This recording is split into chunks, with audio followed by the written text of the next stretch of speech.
Hello there and welcome back to another edition of the Hot Lap Classic Remastered. This time we take a look at the 1997 Ford Puma 1.7 Zetec-SE VCT.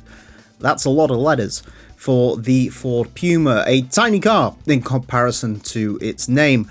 This is the original Ford Puma, not the current day crossover that I still can't tell whether I like the look of it or I think it looks bizarre. That car has been on sale for, I think, about 5 years now and has eclipsed this Puma in sales and popularity, but we still love this generation of Puma the most, those of us who are in the know. This one, it was essentially similar to the Vauxhall Tigra. It was the idea to take a humdrum hatchback, in this case the standard Ford Fiesta, and turn it into a trendy coupe, which Ford did. But unlike Vauxhall, they also managed to make it a very tidy handler. These things are renowned for how good they are to drive, and I ideally wanted one for several years. I wanted a Millennium in the yellow with the big leather seats, but alas, I never did get one, and apparently these cars suffer massively with rot, so I don't think I would have been the best qualified to deal with them up here in the north, but either way, that is the Puma. Unfortunately, to give this car the best fighting chance I can give it, I have had to forego the factory colours in favour of the race mod, which is a shame on this car because this car comes in some epic colours. Blues, purples, and my personal favourite, an electric green, which does look absolutely fantastic, but we've had to use the race mod, which it looks alright. It either comes in the sort of white and blue, which is one I've gone for, and then the silver and blue, which is the more accurate one to the real life car, and this is loosely based on the Ford, I think it's the F2 kit car concept they did, and then Ford would eventually turn this into a sort of kit car rally car, S1600 car, not an F2, sorry, and then it would do the sort of global circuit, and some juniors would get their start in it. But yeah, that's the Puma story.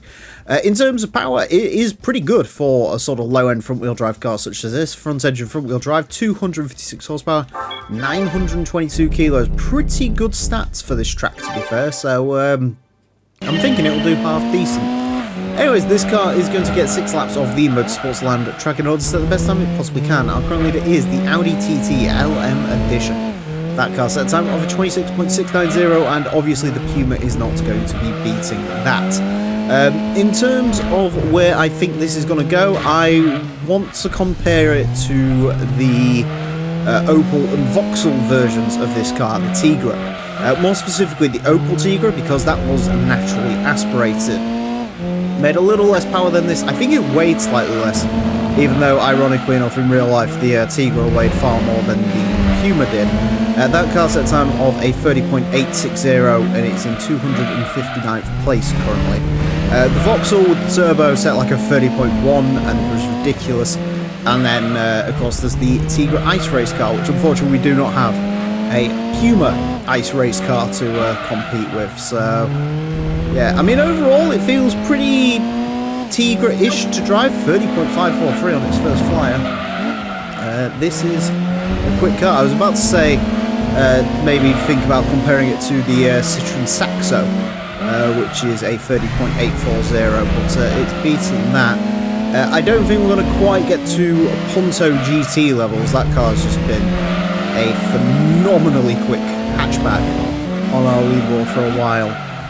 Yeah, even though this makes more power than even the Turbo Tigra did, obviously turbocharging is a huge benefit to the cars that go around here, so not having it obviously sort of affects this a little bit, but it's got a nice sort of short ratio gearbox.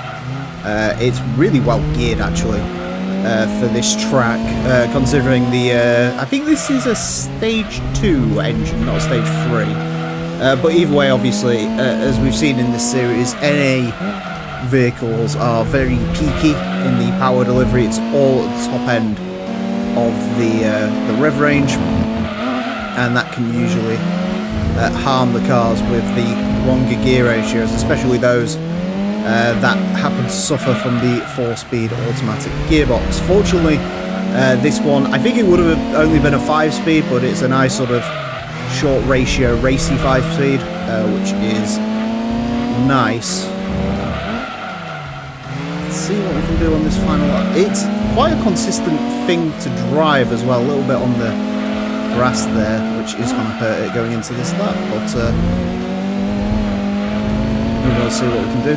Yeah, it's I don't know. It's a bit slimy on the rear end, a bit more sort of rear instability than I'd maybe like. But on the whole, I would say it is just a very nice car to drive, really. And for something like this, it is very, very quick as well. It is going to fall short compared to that Tigra, but as I mentioned, that Tigra was sort of, well, it was uncontrollable and it was ridiculously quick, whereas this is not as uncontrollable, but yeah, quick. Good car to drive, really good car to drive. I like that one a lot. Yeah, I don't know. You know, sort of not really for my driving style.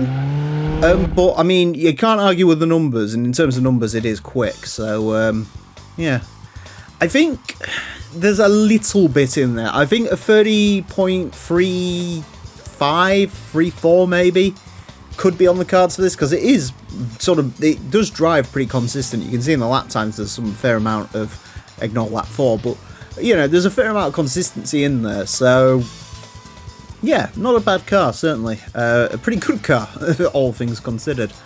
A 30.379 will place this into 188th. It goes in between the Honda Civic Ferio SI2 and the Lotus Esprit Sport. It is quicker than the Vauxhall Tigra. I thought the Vauxhall Tigra set at 30.1. Okay, never mind. That was the Astra, of course it was. The Tigra, it's quicker than the Tigra. I've not known what I've talked about this entire episode. Awesome. It's quicker than the Tigra. There you go. The Puma's better than the Tigra as a whole, apart from the ice race car, but ignore that. Quicker than a Supra RZ, Tommy Kyra M30, Toyota Aristo, Nissan Silvia, TRD 2000 GT, Clio V6. I mean, in terms of like front-wheel drive cars quicker than this, A3, FTO, Punto GT. I mean, Eclipse GST. There's not a lot. There really is not a lot that you can get front-wheel drive quicker than this, and we've driven a lot of front-wheel drive cars at this point. So, yeah, I mean, in terms of bang for your buck, when it comes to a course like this car's definitely got you covered. So, yeah, I'm happy that's beating the Tigra. That is a complete surprise to me. There you go. Anyways, that's it for this episode. Thank you all very much for watching. Join me next time when I'll be driving something completely different. Until then, farewell.